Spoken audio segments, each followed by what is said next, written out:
a prendere male, perché un mio amico, anche se secondo me è bravo a rappare, ma sei così alto che anche se ti metti al contrario sei alto uguale. È vero, senti gli stili sulle mani perché noi siamo nocivi.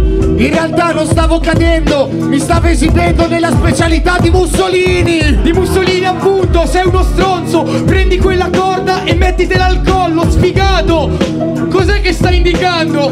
La barista che t'ha appena frenzonato. No, no, no, tu ti piacciono, te lo ripeto che il mio nome è Giacomo. Alla barista le dicevo 2 spritz con il Select, non con l'Aperol.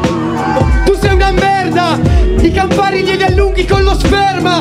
Non mi interessa, non ho pari. Non sapevo esistessero delle caprette con gli occhiali. Ma non mi interessa, sai, la barra è sconosciuta. Vuoi fottere con me e la barra è sconosciuta.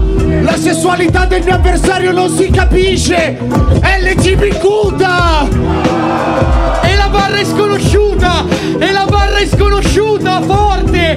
Hai così tanti 4 occhi perché per te questo è un contest a coppie. Sì, non mi interessa quando rimo. Al contest a coppie sono andato da solo a Torino. Non mi interessa, tante grazie. Vado da solo perché ho doppie palle.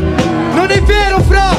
Te lo spiego adesso quando faccio rap. In un contest a coppie non ci vai da solo, ci vai tu con la tua mancanza di dignità. No, no, no, tu lo sai che frasone a caso. Mamma mia, che frasone a caso. Nella batto la coppia e vado da solo. No, no, no, io ci vado col mio naso.